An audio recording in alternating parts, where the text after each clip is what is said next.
नमस्कार, good morning, सुप्रभात। आज का दिन सोमवार, बाबा सोमेश्वर नाथ की कृपा आप सबों पर सदैव बनी रहे। सोमवार का मतलब चंद्रमा से है। चंद्रमा का कलर नीला है। क्या है कृषि बिल 2020 और इसका विरोध क्यों? आइए आज कृषि बिल 2020 के ऊपर चर्चा करते हैं। देखिए दोस्तों, प्रत्येक पल परिवर्तन में, प्रकृति में परिवर्तन हो रहा है।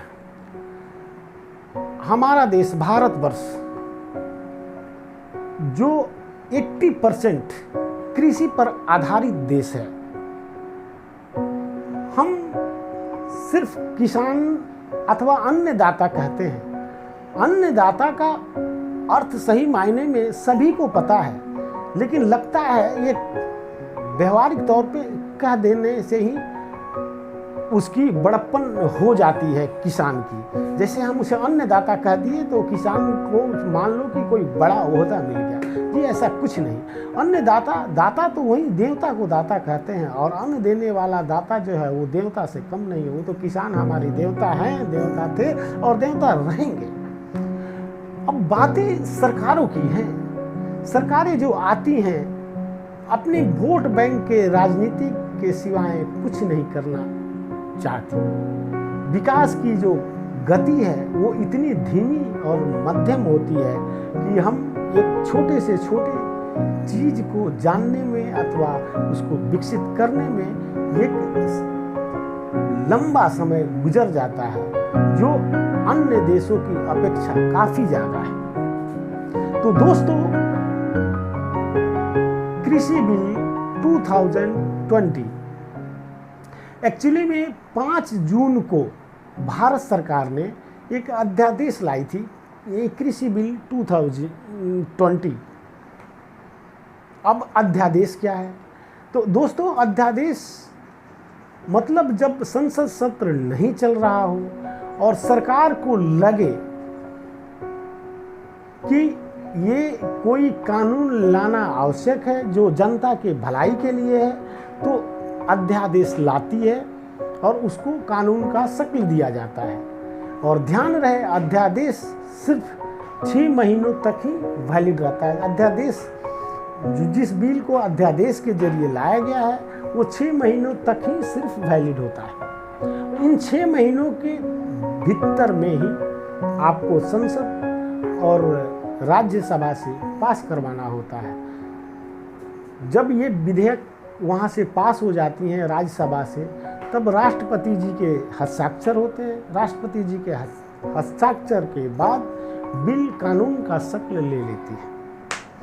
तो दोस्तों, ये 3 तरीके के बिल हैं जो मोदी सरकार लेकर आई है। फिर से मैं मोदी सरकार को पूरे दिल से, पूरे तन मन से एक बार धन्यवाद करना चाहता हूँ, क्योंकि फिर से मोदी सरकार ने वही कमाल कर दिखाया जो एक अभी हाल में ये लॉकडाउन से पहले एक देश एक की नीति लागू हुई।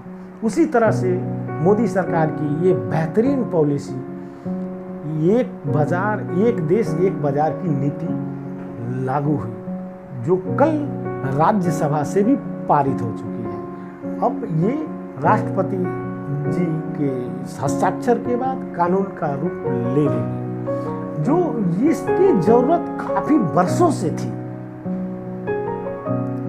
और कुछ नहीं दोस्तों, हम विश्व बिरादरी, विश्व के देशों से, जो कुछ कंट्री ऐसी हैं जो हमसे आगे हैं, जो विकसित देश हैं, आखिर वो क्या कर रहे हैं? वो अपनी खेतीबाड़ी कैसे कर रहे हैं? अपने किसानों का संरक्षण कैसे कर रहे हैं? अपने अन्नदाता को सचमुच, अपने किसानों को अन्नदाता के रूप में सिर्फ मौखिक बोल रहे हैं अथवा व्यवहारिकता में भी सम्मान दे रहे हैं? उस चीज़ को देख करके आज हम भाग्यशाली हैं कि हमारे देश में ऐसे प्रधानमंत्री हैं और ऐसे योग्य मिनिस्टर हैं जो सभी चीज़ों पर नज़रें रखे हुए हैं और कहने से पहले सजग हैं और लॉकडाउन को ही देख लीजिए, कोरोना को ही देख लीजिए, पहले ही लॉकडाउन कर दिया जिससे कोरोना भारतवर्ष के कंट्रोल में आ गया। अब जो तांडव इसने जर्मनी, अमेरिका, इटली में मचाई वो भारत में नहीं मचा सका।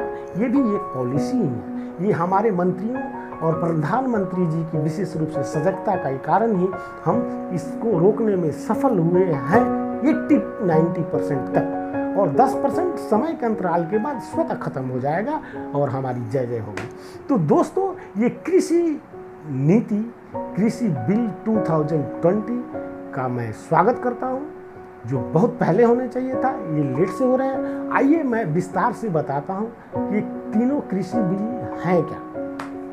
पहला है the farmers produce trade and commerce, Hindi में कृषि उत्पाद व्यापार और वाणिज्य अध्यादेश। इसके अंतर्गत पहले विश्लेषण कर देता हूं इसका विरोध, और विरोध भी क्यों और ये है क्या।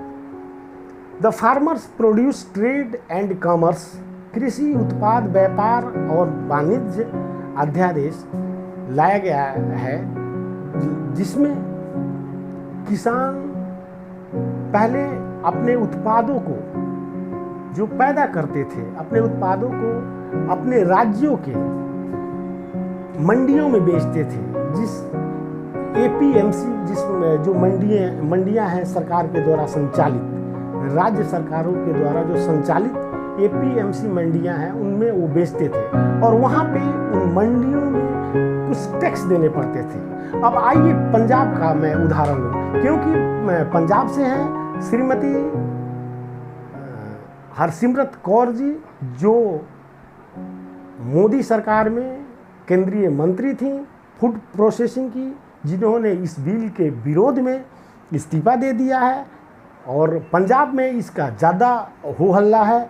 तो आइए हम पंजाब के ऊपर ही इसको विश्लेषण करते हैं, इसका विश्लेषण करते हैं।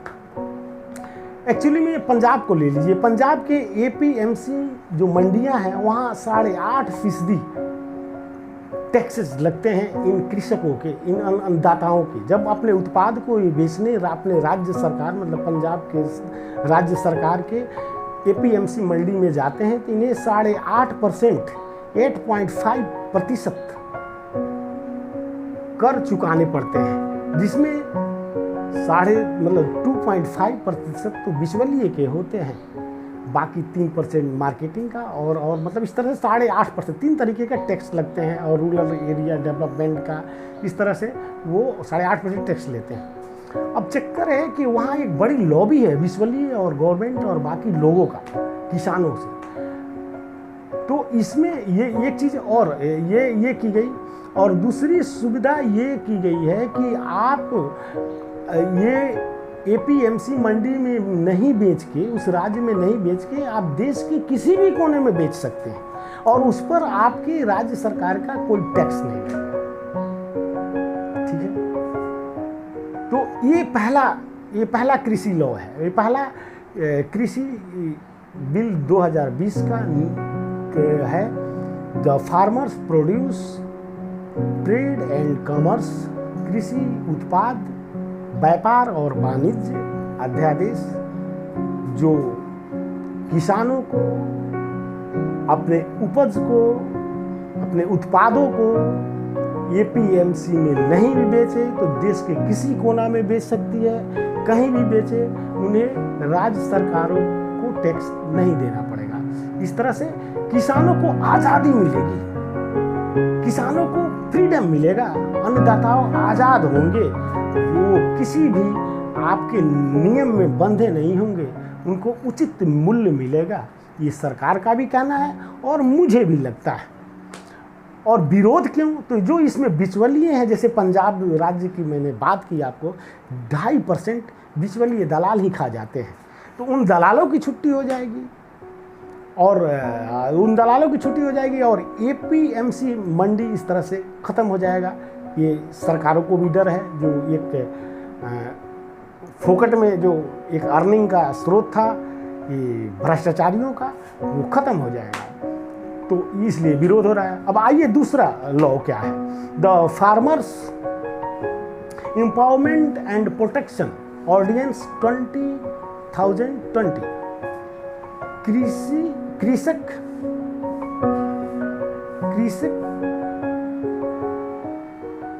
सशक्तिकरण व संरक्षण अधिनियम 2020। इसमें क्या है कि किसान अन्नदाता देश में एक देश एक बाजार की नीति के तहत देश में किसी कोने में किसी एक व्यापारी से अथवा बड़े व्यापारी से अथवा कंपनी से वो अपने उत्पाद को अपने मनचाहे रेट में बेच सकता है। और तो और इसमें आप जैसे किसी भी फसल को उपजाना चाहते हैं तो फसल की बुआई के टाइम में ही आप अपना भाव तय करके आप एग्रीमेंट कर सकते हैं किसी कंपनी या किसी व्यक्ति या किसी व्यापारी या किसी मतलब किसी व्यापारी से भी किसी तरह के भी आप एग्रीमेंट कर सकते हैं। अब इसके हिसाब को से आपको ये डर नहीं रहेगा कि जैसे आपके आलू इतने टन हो गए, ज़्यादा हो गए, ज़रूरत से ज़्यादा, तो वो सड़ने लगे या ख़राब होने लगे, अब वो टेंशन नहीं रहेगी। आप बुआई से पहले ही ये एग्रीमेंट कर लेंगे, तो एग्रीमेंट कर लेंगे तो फिर आपको सारी सुविधाएं मिलेंगी, आपका पैसा भी सेफ हो जाएगा, आपको मूल्य भी रहेगा, आपको ये डर भी नहीं सताएगी कि कोई आपदा विपत्ति में सब नष्ट हो जाएगा और कुछ नहीं मिलेगा। इस तरह से आप किसान अन्नदाताओं को एक सुरक्षा कवच के रूप में ये आपको प्रोटेक्ट करेगा।